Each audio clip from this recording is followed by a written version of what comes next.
So at the Annapolis Symphony Academy, we're very excited about the work that we're doing in the community.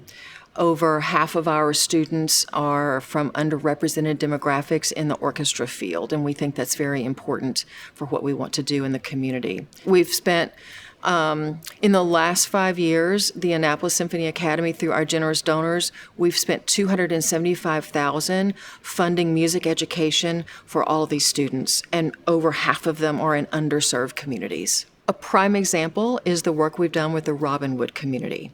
We worked with the Banneker Douglas Museum and the Housing Authority for the city to bring a music program into Robinwood. It was with the middle schoolers. Now, if you think about middle schoolers, they're 12 or 13. It's a tough age. You know, they want to be cool, but they're not quite grown up, but they're not really kids either. And it's a tough age, tough audience. And our music teacher did a great job. By the end of that class, they were all playing instruments. They came out of their shells one by one, and they played a piece together at the end. When she told them they were coming back next week for another class, they were thrilled. One of the kids even told her that he wants to be a music producer now. It's just a great example of the power of music to change lives in the community, in all kinds of communities and with all kinds of kids, and we're very excited about it.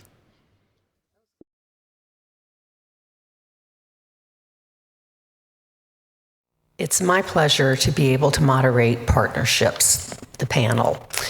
I truly believe in partnerships. I have found partnerships in very unusual ways throughout the county, and groups that are enriched by the arts that you wouldn't normally think.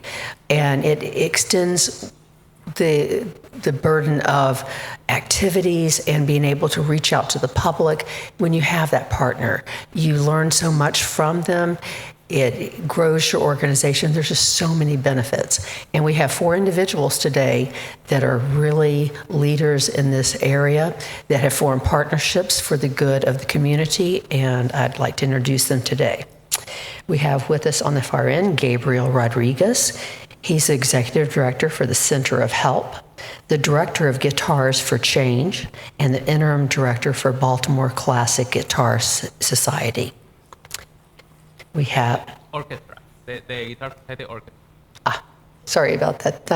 I knew I'd get something wrong, but thank you. Let me know if I miss anything.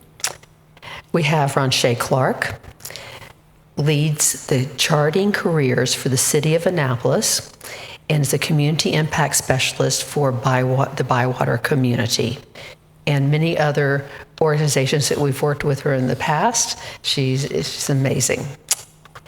Next, we have Kenneth Starks, the founder of Community Transitions. He has provided long-term community leadership for arts education, the Boys and Girls Club, and youth sports. And Debbie Woods, a legend in our county. She's been a steadfast founder. She was a founder and executive director for the Chesapeake Arts Museum, but I think I see Debbie at every event. I don't know how you clone yourself, but you're everywhere. We're happy to have you all. I'm going to start with a few questions, and raise your hand. You can all answer the same question, or if you have input, and we'll just keep moving on. My first question is, what are some of the ways that you have found great partners? Ronche? By building relationships. That's going to be one of the biggest things that you have to do. A lot of people think that it's just by going to a conference or just, sitting in the audience, but you have to build a connection and build a relationship. And just because sometimes somebody might not be doing the same exact thing that you're doing, that relationship can intertwine and become something so magical that you wouldn't even believe. Anybody else? Debbie? I would just echo that it's all about relationships. You have to give and take. You have to understand each other. You have to meet each other's needs. And then bringing the needs together creates a solution. Yeah, we might want to move the mics back just a little bit, just to make sure everybody can hear you. Anybody else? Yeah, I agree with that. I will add that we need to create opportunities doesn't come if you don't do something. And I think there's three important factors to create opportunity. You have to be with the right people at the right time and at the right place. When those three things happen simultaneously, things happen. And as they said, it's building your network, but you have to be intentional in doing that. I like what he said, intentional, right? And with intentional, I think of the word, you have to be consistent. You have to do it, and you have to do it continuously. When it doesn't look good, when it doesn't, because people are watching, right? And then they want to know, do I want to partner? Do I want to link up with that community, with that entity? And I believe the relationship piece is your consistency, right? They know that you're going to be there, that no matter what, when you get that call 3, 4 in the morning, that you're there. When you get that need, that you're able to service that need. And I think being consistent along with everything these other three said is paramount. Thank you. Debbie? I just thought of something else with that. There's risk. You're co-creating a public impression. Mm-hmm. So that's that risk in that relationship. You have to have that trust that we're going to do this together. It might fail, but we're taking that risk together. I know a lot of people have asked me about partnerships, and if it's someone they see that they would like to have a partnership, how to make that initial contact. How do they say, do you need to build a relationship? Any thoughts of how to approach someone that you don't know but you would love to have a partnership with? Gabriel? Well, I believe everybody needs to develop an elevator pitch. Everybody. And if you don't have an elevator pitch, my counseling to you is just do it right now. When you get your home today, do it and practice that in front of your mirror.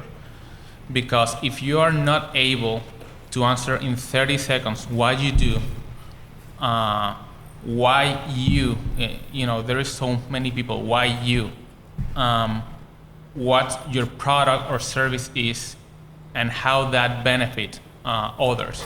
If you cannot answer that efficiently in 30 seconds, you are closing so much doors, or you're not opening doors. Mm-hmm. Let's say it that way. You're not opening doors. And I will say the first thing is be ready. When I said those three factors that need to align, but when those three factors align, you have to be ready to take it. And an elevator pitch is, I believe, is a good way to start. When you meet somebody, you should explain efficiently in 30 seconds what you do, and keep in mind that your elevator speech should take out any information that is not relevant. So you should answer what I want this person to remember. When he needs somebody that I do, that's what you want that person to remember.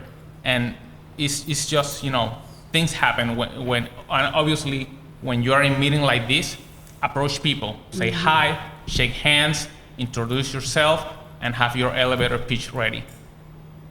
Great. Kenneth? I would say be in the room, right? Be in the place where you want to meet. If you have a particular partner that you want to link up with, research them, find out what they service. And then when you find out what they do, you can find out what some of their needs are. And if those needs you can meet, come in there prepared. Just like Gabriel said, my wife, I'm not going to lie, when we first started, like in 2017, she used to wake up in the morning and later on in the day, hey, what do you do? And I had to break down everything right then. And it's like, you're not ready yet. And it was a process, right? And you have to be that. So put yourself in the room, do your homework, study. What do you want to do? What are your strengths? And what can you offer to that partnership, or that collaboration? And one thing I will always say is, don't always look for the payoff. Look for the experience, the work, and the camaraderie of working with other people, because with partnerships, you could do so much more, and it just gets your foot in the door and get you on the map if that's what you need. Debbie. And what Kenny was saying, sometimes you'll meet somebody and you get that connection, but it has to simmer. And it might be months or years where you say, oh yeah, he plays guitar. I just learned that about you. I'm going to keep that. Shay. A lot of times I give my young people, as well as my families, excuses are tools of the incompetent that build monuments of nothingness. Those who specialize in excuses very seldomly excel in anything else. And a lot of times we have excuses of why we won't get up and shake the next person's hands, or we won't go into the underserved communities because there's so much going on. And a lot of times we give those excuses, but if we're telling our young people and the families that we serve that excuses are tools of the incompetent, none of us want to be incompetent, so we all want to go out here and serve without excuse. Absolutely. Great points. When you're forming a partnership and you're going to look for the benefits for your organization or for that organization, how do you determine those? Just by networking. Yeah, I think networking, like I said in the very beginning, it's going to be about building relationships. It's going to be about people actually knowing who you are. But how can you know somebody if you don't go out there and step out, on faith or what you believe? I believe that this program is going to work. I believe that our, what we have to bring to the table is going to work, and knowing that some type of partnership can be built through it, because the relationship is going to show those communities, or it's going to show that organization that you can actually bring something to the table. Debbie. The hardest part for me for grant reporting is what have you done that benefited somebody or something? It's so hard to measure. But when you're partnering, you have mutual goals, whether they're tangible or intangible. You want the world to be a better place. You want children to have more opportunities. You want children to see more of their world than their transportation system allows them to experience. You want them to see a brighter future for themselves. How many of us share those goals? I hope we all do. So it's just a matter of putting your resources together and working through that partnership of, you'll do this part, I'll do this part, let's do this part together, and then everybody benefits. Kenneth? Yeah, absolutely. I looked at it as a puzzle, and you take and you look at partnerships with that S at the end. Then you look at several partnerships, right? And then I look at the beginning of United States, where you did the barter system. I had meat, I had vegetables, I was a horseshoe, a blacksmith or whatever. So you brought your talents, and that paid for your needs. So I believe, and that's what you bring to the table. And you get with a group that they specialize doing the same thing, or not the same thing, but have the same mindset, that they want to work with a collaboration, a partnership with several different entities to build something spectacular and do something. And I think you can meet each other's needs, because where your strength isn't. Because Ronche said it in the beginning, she said, we all may do different things. So what if because then we're all doing different things and we're struggling, but what if we all connected together, worked some kind of way that you can really bring it together? And you find those partners. Like I said earlier, is your research. That part is very important.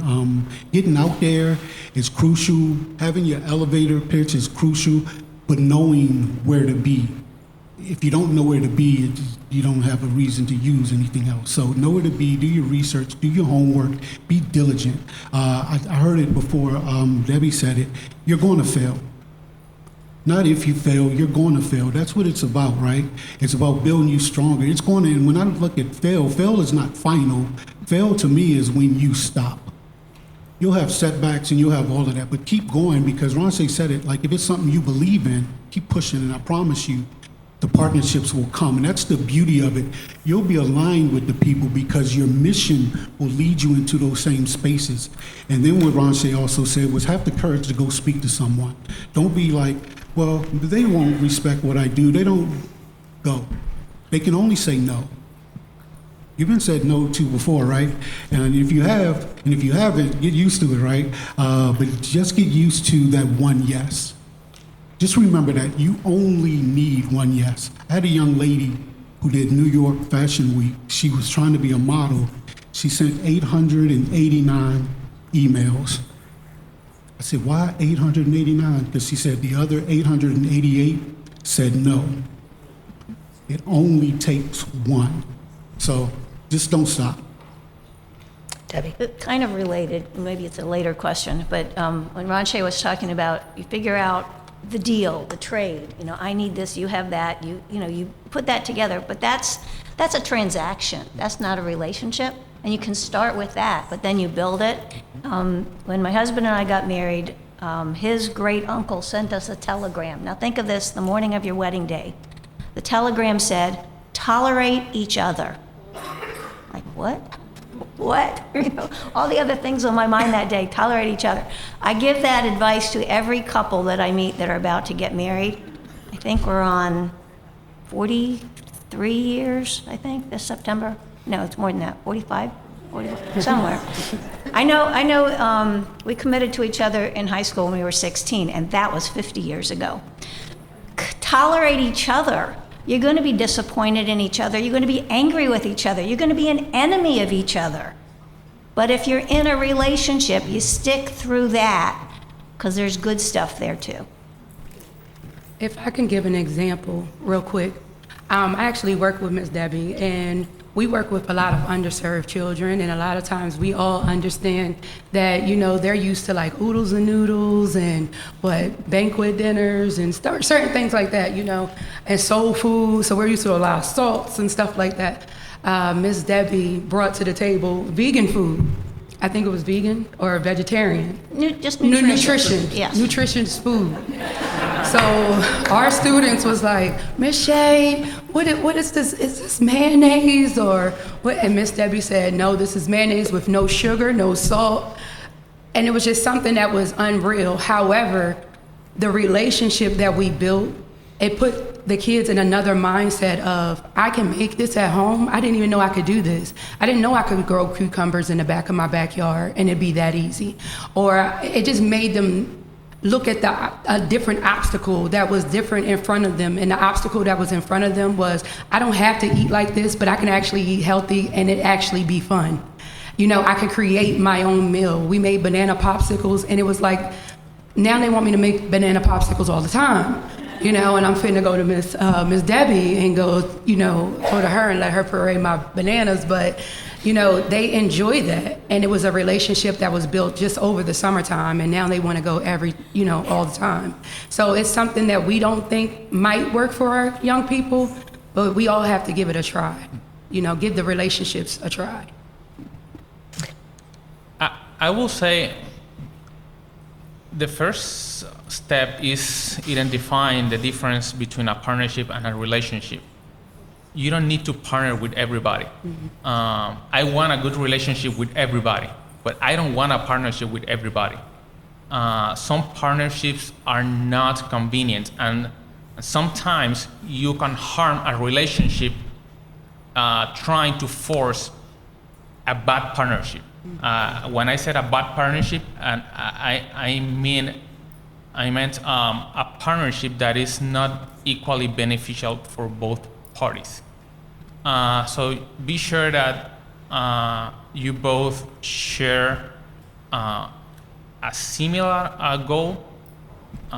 You both have the same level of commitment, because when somebody have a big commitment and the other party is just relying that you are doing your work, that partnership will not long last. And sometimes you end up harming relationships, and you end worse than you started. So it's kind of, it's not completely your question, but it's kind of related. Absolutely, and it's a great segue. How do you discuss accountability between partners? Or form, is there experiences you've had?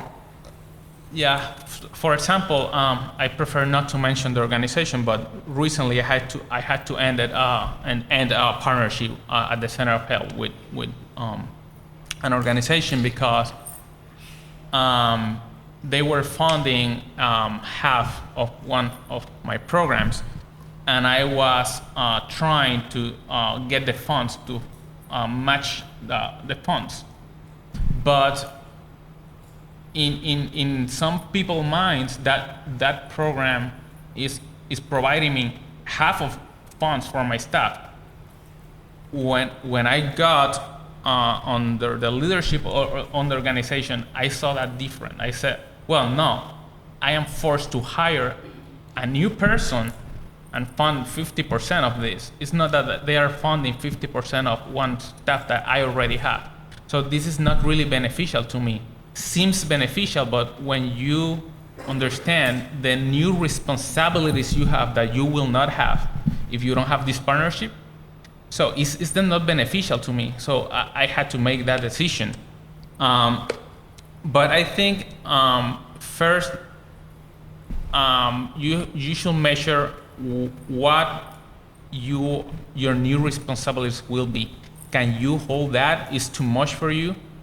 And if it's not something that you are ready, there's nothing wrong in saying not now, or maybe in the future, but this is not the right time. But always trying to keep a good relationship with everybody, even with that organization. I ended the relationship in a very good way. I kept the doors open to a future possibility because you don't know the future, and it's always healthy to keep doors open. Even when you leave a job and you say, I don't want to work here never in my life again, you don't know that. And you don't know if in a future you will need something from that person. So always keep doors open. Kenneth? I would say when you enter that partnership, what I find in business a lot is you're good at what you do. You're good at what you do. But we're not always good at the business of what we do, right?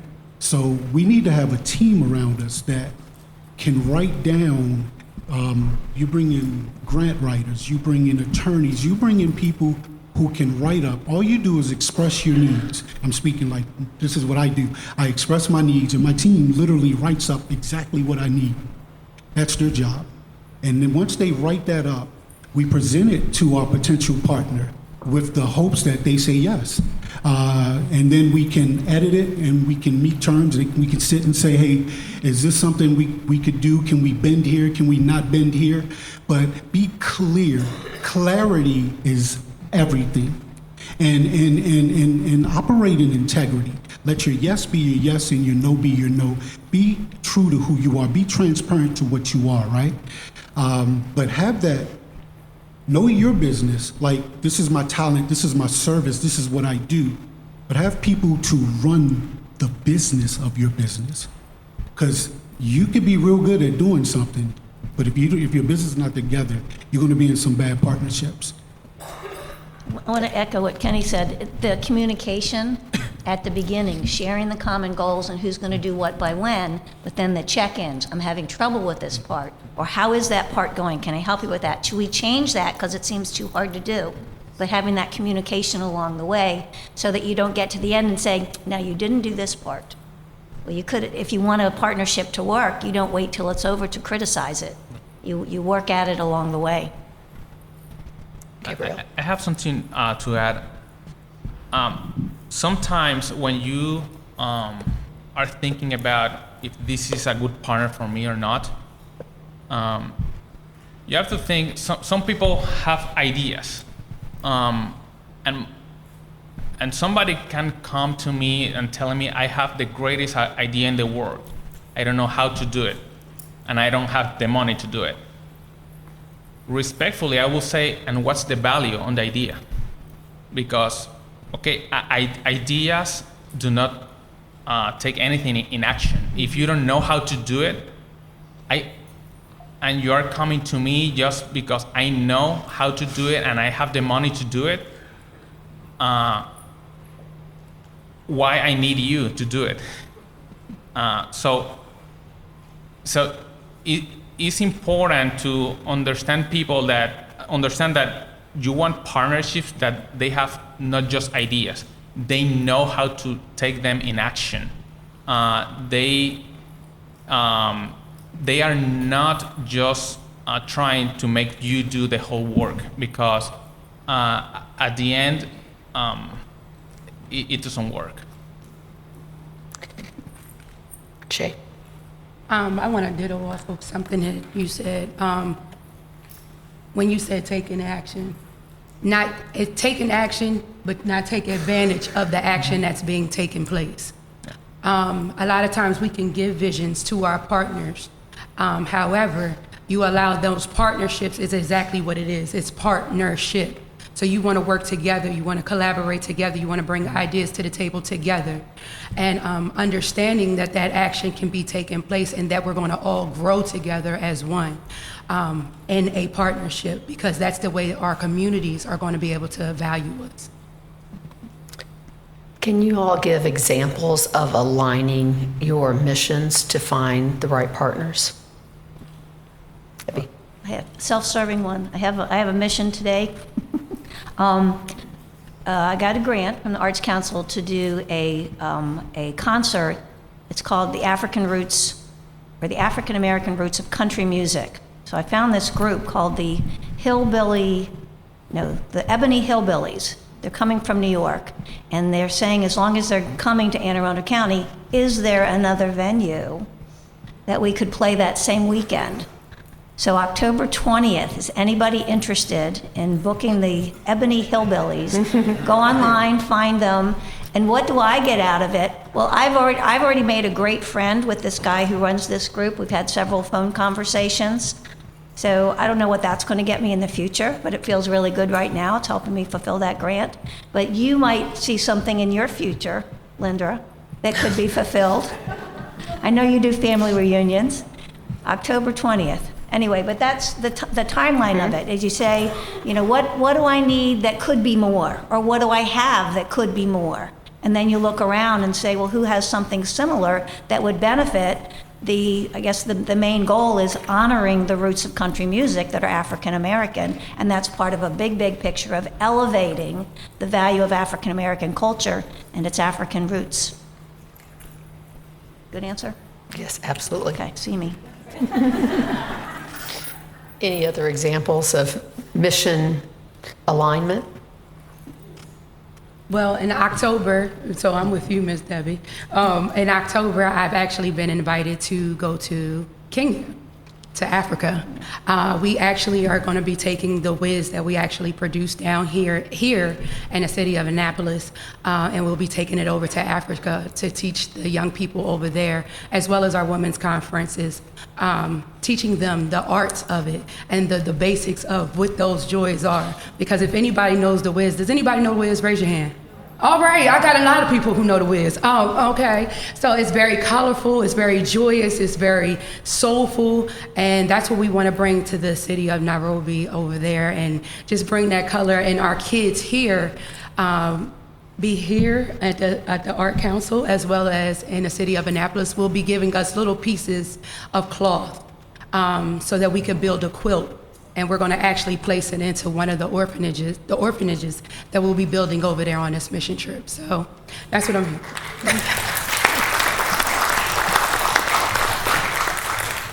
Ken, did you have something? Go ahead. Sure. For me, I would say, I got to follow this, really. I got to follow a mission trip. Congratulations, Ranshay. That's awesome. That's the power of consistency, right? To speak on that, being consistent in what she's doing, being diligent, and it led to this. So kudos to you. Congratulations on that. I would say for me is partnering. Like I do a lot of youth showcases, and I actually love them, right? So we do a lot, and that exposes the youth and gives them some exposure, and I wouldn't say practice because they have to practice to get to the showcase, but give them some repetition on performing. And now we're doing it with different partners, and it's like 3 different partners that's involved with pulling it off. as well as bringing in the artists and paying the artists, the young youth, for performing.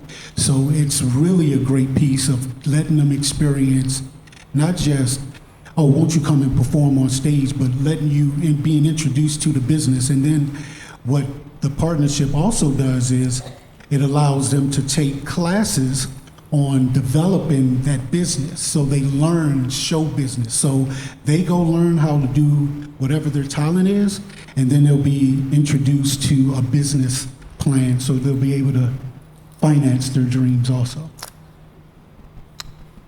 Gabrielle, do you have anything to add?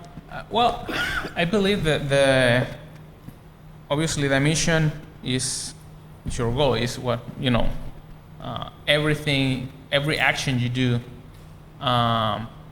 should move you forward to accomplish your mission. If there is something that you are doing that is not moving you in that direction, you should think, why am I doing this? Should I be doing this? So the mission is the soul of every organization. So being said that, when you when you think about your mission, you also have to think how this partnership or what we are doing together creates an impact for others, because at the end that's what is what everybody wants. It's not what is beneficial to me only. That's only my interest. But partnerships and programs are not about me and my organization, are about the community. How is this beneficial? So when you look to organizations with different missions, you don't have to share every single aspect of the mission to have a good partnership. You have to identify what, if there is something in common. For example, Center of Help had a very good, we have a very good relationship with Marian Hall. And our missions are not the same, but there are similarities in the outcomes we are looking for. If the outcomes you are looking for are similar, then there's things you can match in those missions. So I think it's not always the mission, but also what outcomes those missions produce, and if you can match or relate those outcomes, then you can do something together. We have a little over 5 minutes. Would you like to have closing words, talk about a partnership that really was one that you always look to as the model? I'll just give everybody a few minutes to kind of wrap things up. Well, if I can brag on my team real quick. Absolutely. I actually work for the city of Annapolis as well as being a teaching artist. So I work for Office of Community Services. And one thing I can say about the Office of Community Service is that there's such a collaboration of different entities in there that I've never really worked with the Latina community as much as I have in this realm. And honestly, I have built more relationships and more translation and just understanding of what they need and how we're supposed to go about doing it. And one thing I can say is that the building of the relationship in that itself, I would have never taken that step or say, you know what, let me go ahead and do that. So one thing I can say is always step out on what you believe or what you think that might not work. It might actually work for you. So I would just say step out on that. Okay. Kenneth? I would say this, and it's real simple. If you share your dream with someone and they don't tell you, no, you can't do that, then it's not big enough. It's really small. Don't be afraid to dream the impossible. It's really waiting for you. It's just on the other side of what everyone tells you you can't do, what can't work. I promise you, if you're diligent and you're true to what you do, it can be your wildest dream, the one that give you an example. I told my dad I was going to be a high school coach and a college coach. He said, I could see it now. He kind of mocked me. I hung up the phone on my dad. I said, I can't, I'll talk to you later. I hung up, and then when I got the position at a prestigious Catholic high school in DC, I called him and let him know. And then he went around and told the entire family on his blast email, man, my son did this. And he said, man, I never thought you could do that. He said, one thing that's remarkable about you is whatever you say you're going to do, it comes to fruition. And my wife says, be careful what you speak. Your words have value and they will take you somewhere. So be intentional when you speak. Be intentional on your words. Be intentional every single day in what you do and with your time. And I promise you, you'll be there way before you thought you would. Gabrielle, Did you have something? I'll give you the pleasure to Okay. end, so Okay, I'll thank do it you. first, so you can close. Okay. So I guess here we have different community leaders. We have from teachers and executive directors, all type of community leaders. Well, just for being here, you are already a community leader.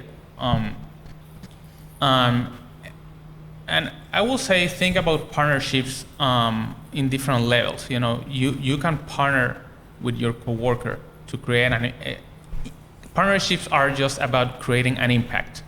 And there's different levels on that. You don't need to be leading an organization to do a partnership.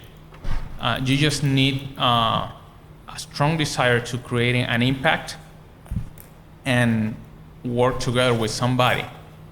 And I will say that there is different reasons for pursuing a partnership. It can be financial, it can be efficiency, it can be just surviving. There is a lot of reasons.